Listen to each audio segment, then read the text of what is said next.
Ladies and gentlemen, welcome to section 11.8, rational equations. And you have to ask yourself, what is a rational equation? A rational equation is an equation that contains one or more rational expressions. Irrational expressions are what we've been working on for these past couple days, and now we are just throwing equations at you. Next, we have an extraneous solution. Extraneous solutions are results that are not solutions to the original equation.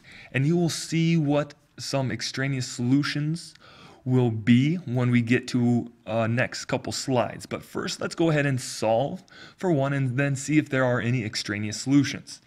So how do we work something like this? This is a rational expression here. This is a rational expression there. Then with this equal sign, that makes it a rational equation because of the equal sign. So first things first, just like when you simplify rational expressions, you have to find a common denominator. So what's going to be common with these denominators? This one is x plus 5 and this one is x. Ladies and gentlemen, be very careful because you have to multiply to find common denominators. So my common denominator, I have to take this guy times x and this guy times x plus 5. So my common denominator is going to be x and then x plus 5. And so now what I do to the bottom I have to do to the top. So I'm going to take that guy times x and I'm going to take this guy times x plus 5. So now I'm going to go down here and I'm going to have a 3x over x plus 5, and that's going to be times x. You don't have to multiply anything through. That equals 2 times x plus 5, and then over the denominator of x times x plus 5.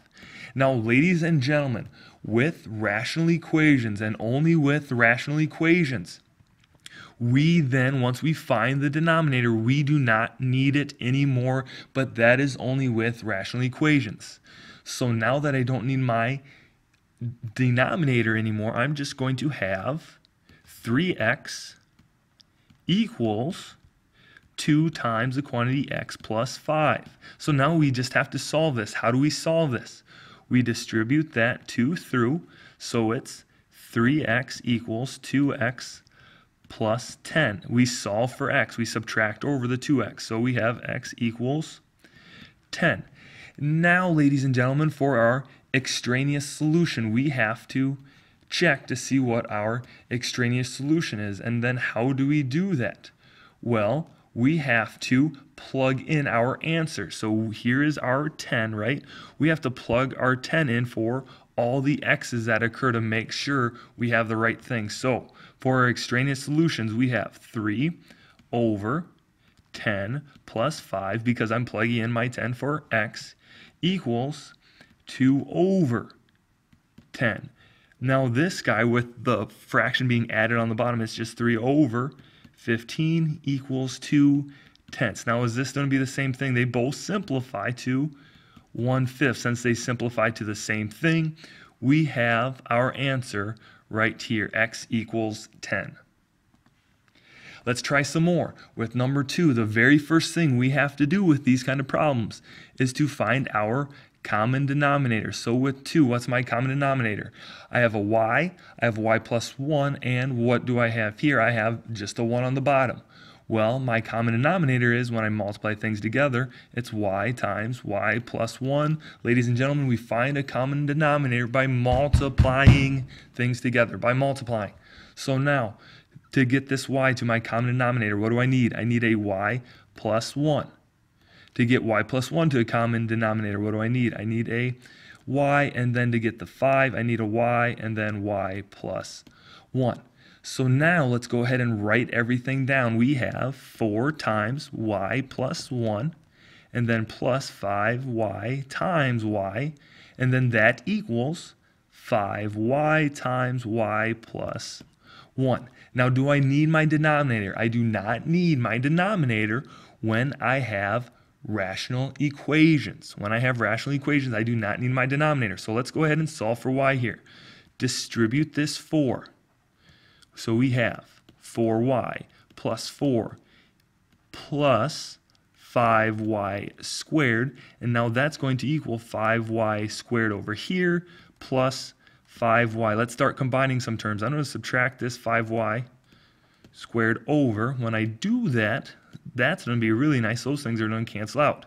So I'm left with 4y plus 4 equals 5y. I subtract over my 4y, so I have 4 equals y. Now, ladies and gentlemen, that's not our answer yet. What do we have to do with this 4? I have to plug it in for all my y's. So I have 4 over 4 plus 5 times 4 over 4 plus 1. And let's see and let's hope that equals 5. So 4 divided by 4 is 1 plus 20 over 5. Does that equal 5? Well, 20 over 5 turns into 4, so 1 plus 4 equals 5. Yes, that does. That checks out. That is absolutely right. So y does equal 4. Our solution works. With 3, now it's a little bit different with our common denominator. First thing we have to find is a common denominator. What's that going to be? Well, this is an x plus 1, this is an x. Here we have an x squared and an x. So what do we have to do with this? We have to factor it. So we take out an x, and then luckily it turns into x plus 1. So our common denominator is x, and then x plus 1. So we are getting our common denominator to this. Here's x plus 1. What does this guy need? It needs a x. What does this guy need? It needs a x plus 1. So let's go ahead, multiply some things out. Here we have a 5x minus 1. Be very careful with this, ladies and gentlemen. And then x plus 1, that equals 2. Remember, with rational equations, we do not need our denominator. So let's go ahead and simplify. We have 5x. Ladies and gentlemen, that is a minus sign, so it's a minus x. And then a minus 1, that equals 2. We simplify. 4x minus 1 equals 2. Add the 1 over. 4x equals 3. We divide by 4. X equals 3/4. Now, what do we have to do with this, ladies and gentlemen? We have to check it, but I'm going to save you some time. You do not have to check it right now, but it checks out. All right? So this answer you do have to check in here, but I'm not going to show you.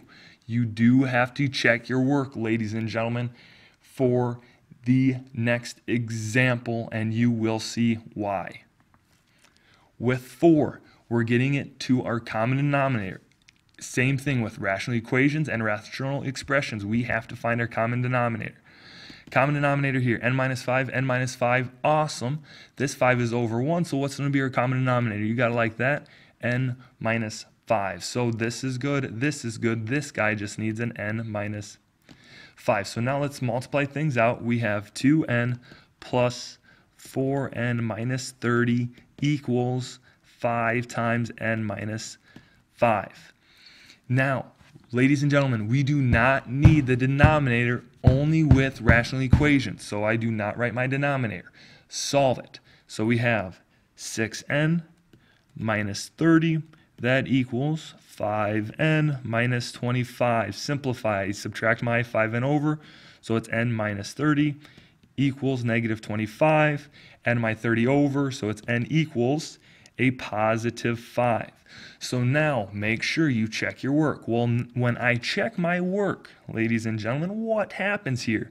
I plug my 5 in for all my n's. I have 2 times 5 over 5 minus 5. Now right here, red flags are starting to pop up, because what happens if it's 5 minus 5? But I'm going to finish writing this out just to show you what I'm plugging that 5 in for. And that equals 5. What's 5 minus 5, ladies and gentlemen? That turns into a 0.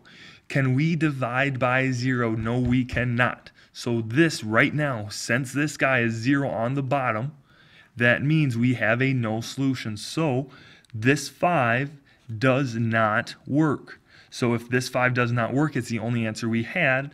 We have no solution. And ladies and gentlemen, that is why it is so important to check your work, right? It's the exact same thing with rational expressions, where we have to find our common denominator, but with rational equations, we do not need that denominator once we multiply everything out. But, ladies and gentlemen, that does it for section 11.8, rational equations. Good day.